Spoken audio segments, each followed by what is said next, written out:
Florida had lost 832,000 jobs in 4 years. Home prices had dropped in half. The dream was going away in Florida because they had made the regulatory environment impossible. They had raised fees to death. They act like, oh, I didn't raise your taxes, but I just raised all your fees, right? Impacts the poorest family. So what I ran on. Who was in power at the time, coincidentally? Well, before me, Charlie Crist. Hello. You heard about the Republican, the Democrat, and the Independent that walked into the bar? Says, hi, Charlie.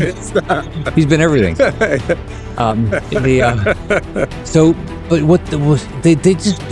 You've got to focus on the fact. You've got to focus on how do you make it easy for an entrepreneur to get started. Yeah. Right. The job growth in this country is not big companies; it's small companies. When I went from no employees to almost 300,000. And when you get big, all you think about is how do I create efficiencies? Americans are capable of achieving extraordinary things when they have the freedom and opportunity to do so. This is American Potential. Hello, welcome to American Potential Podcast. I'm your guest host, Daniel Garza, and I'm president of the LIBRE initiative. And today I'm thrilled to have with us U.S. Senator Rick Scott. Senator, you were actually one of the first principals, elected leaders who was very supportive of LIBRE when we first launched. In fact, you were at our first faith-based event with 350 pastors in Orlando. I want to thank you for that. Oh, yeah. That was fun. It was actually very insightful as well. Senator, you are currently in your second term in the U.S. Senate. Hard to believe, huh? Time goes so fast. Before that, you were two-term governor of Florida, successful. And before that, just an incredible entrepreneur. Can you start off by sharing a little bit about your personal story and what made you want to run for office in the first place? So I think it goes down to my mom. All right. So I grew up in a country that even though we lived in public housing, my mom could tell us, I didn't know my dad. My dad left before I was born. But she told me that she said, if you get a good education, you work your butt off. No, you have to go to church all the time. I used to tell her I've gone to church more. Sounds like my mom. Yeah. She said, it's like, I don't know if she had a real plan, but she said, you're going to be an Eagle Scout, go to church all the time, get out of the house, make some money and make straight A's. That's basically her plan. And so I did those things. And so I learned as a kid that, the faith in God was important. Work ethic was important. And so I've just worked my butt off.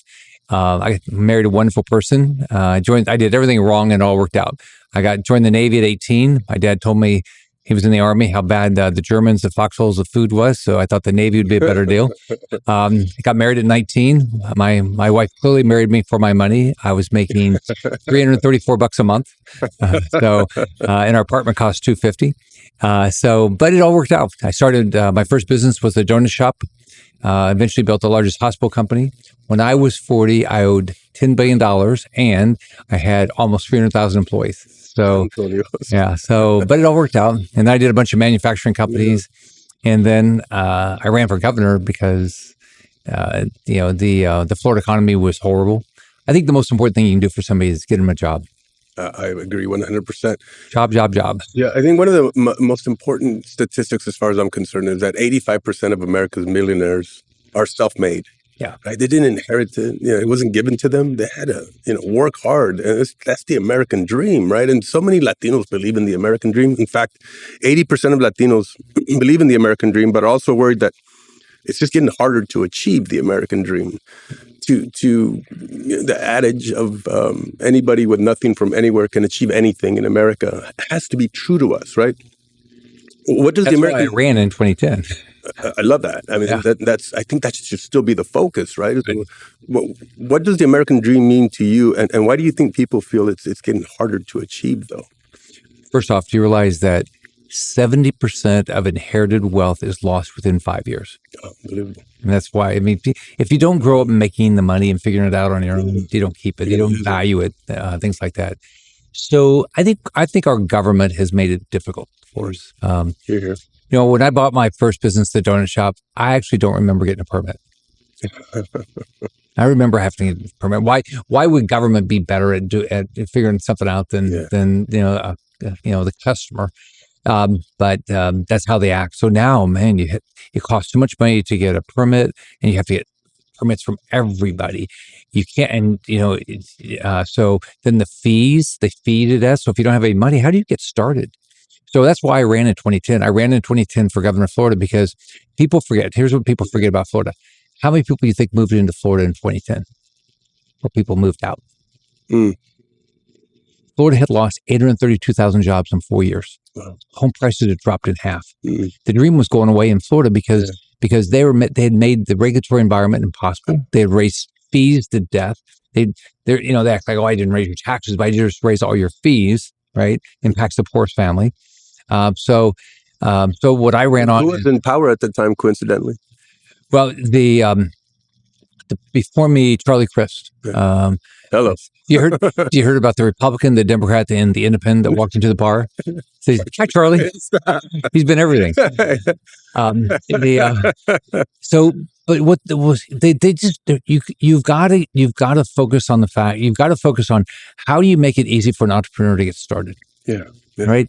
The job growth in this country is not big companies; it's small companies. When I went from no employees to almost 300,000, and when you get big, all you think about is how do I create efficiencies? Right. Efficiencies mean people.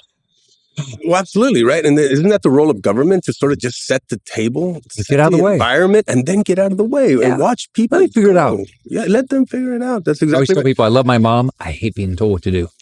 So, and you know what? If I used to tell my daughters that we have 2 daughters and we now have 7 grandkids, but I used to tell them when they tell me about a problem, I said, that's a big one. Good luck. Yeah. Figure it out. Yeah. Figure it out. Yeah. Figure it out. Because I couldn't go to my parents. My mom eventually remarried. I have a stepfather, our adopted father. And good people just didn't make any money. So I couldn't go to them when they didn't go to college. Matter of fact, my adopted dad had a 6th grade education. So you have to go try this stuff. Yeah, and you got to make it easy for people to go try.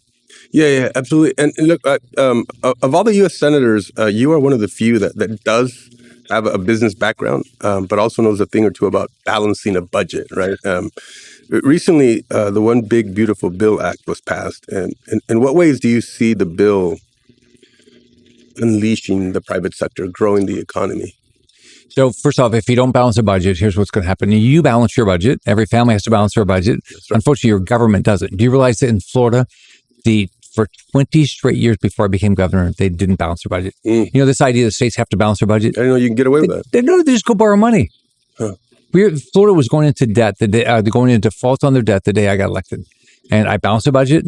I reduced government spending, and we balanced it every year, and we paid off 1/3 of the state debt. Bravo! So here's the positive, and here's what we have left to do with the big beautiful bill. Number one is if we hadn't passed it, taxes would have gone up by about $4 trillion. Mm-hmm. Okay, and it'd be everybody. All right, so that's number one. Number two is we do have to make sure our borders secure. And we have to make sure that our military is strong enough to defend our freedoms. So those are things happen. Those were the good things. Yes. Where we have a lot of work to do is we're running unbelievable deficits. It's staggering. We've had a 53% increase in spending in 5 years, and population is only up 2%. This is not sustainable. No, not at all. So what do we do now? How do we rein in spending moving forward?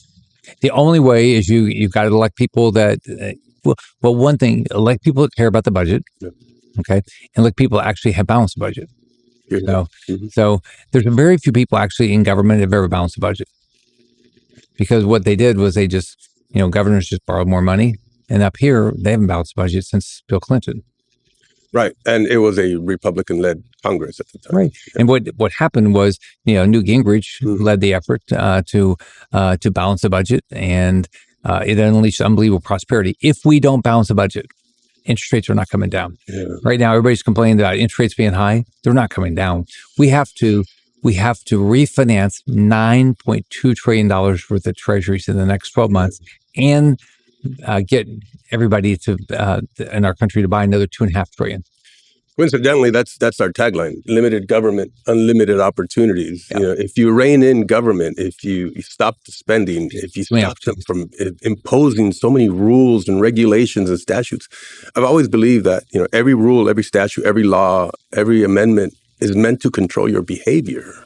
And we've been takes away your opportunity. 100%. Yeah, it takes away opportunity. And that's why we believe in unlimited opportunities. You represent 23 million Floridians, of which nearly 6 million now are Latino in Florida, and growing, by the way. Many people don't know that. I tried to get all their votes, by the way. And I needed all their votes. Yes, well, it's true because, right, it's really true in my case. We are, in a very real way, defining so many of the outcomes in Senate and congressional races across the country. So if Hispanic voters get active, right, they will decide all the elections. So I love that you speak Spanish, right? Oh, yo practico mi español, todo ese día, pero no es perfecto. Es muy importante para ganar mis elecciones. Muy bien, excelente. Mucho ayuda. Me encanta que habla el español. But you often say that Latino issues are American issues, right? Yeah. What do you mean by that? Well, first off, think about it. What's a typical Hispanic family? Okay, they're like my mom. Okay, typical Hispanic family is just like my mom. Family's important. Okay. Heritage is important, yes. Right? Opportunity. She was so focused on her kids getting ahead. She was so focused. So what did she care about? She wanted a good economy. Yeah. She wanted me to get it. And I have 3 brothers and a sister. She wanted us to get a good education, and she wanted us to be safe. She was scared that, I grew up just when drugs were starting, right? She was scared to death of drugs. And just think of today, how much worse it is, right? Yeah. We didn't have, I lived in public housing and we had no crime. Yeah. Right? Government did that, not people. Government did that. And so that's a typical Hispanic family. They're just like my mom. They care about their family, their heritage, their opportunities. So that's why and think about it, a lot of Hispanic families are either first generation, second generation, third generation. They've come here, primarily from Latin America. And what they come for? An opportunity. Better themselves. Yeah, so I always tell people when I'm in Miami, you have more energy than any city in the United States. Yeah. And it's because we've gotten the best and the brightest from Latin America, and they've all gone to Miami. I love it. Your mom does sound like my mom, really, right? And it's, what's interesting is that, I could be in a room full of senators and congressmen, or even, the Oval Office. She wants to know if did you go to church this Sunday? I know. Yeah. Because, of course, in the end, they care about your well-being. And, Latinos, in a very real way, like you said, are reflected in the values and the sentiments of your mom. The last question I'll ask you is, for all Floridians and Americans, what can they do to not just be a part of the democratic process, right, but be more engaged in the fight for common sense, conservative ideas and principles? Number 1, you have to register to vote, right? If you don't register to vote, you don't get to vote. Number 2, you have to vote. Number 3, you have to be informed. Number 4, get involved in the political process. Go help somebody. Yeah. Hey, everybody thinks it's all about money. You know how you win elections? It's about people that make phone calls for you. They knock on doors for you. They go get the vote, because you can run all the ads you want. We've won our races. Okay, yeah. Because we got votes. Right, we got more votes than our opposition. So it's you can win a local race by your own door knocking, right? Yeah, statewide races, especially like Florida, you have to have a lot of people help you. But it's all the people that go door knock and make phone calls and send text and send emails and all those things. That's how you win races. I love it. Fulfill your civic responsibility, right? Not only be a good person, but be a good citizen. Yeah. Why not? Important. And plus, it's fun. You will change people with your stories. Absolutely. Well, thank you so much, Senator, for being with us today. It's fun to be here. Thanks for what you do. Absolutely. Thank you for listening to American Potential. You may listen to more stories from Americans working every day to expand freedom and opportunity in their communities by visiting AmericanPotential.com.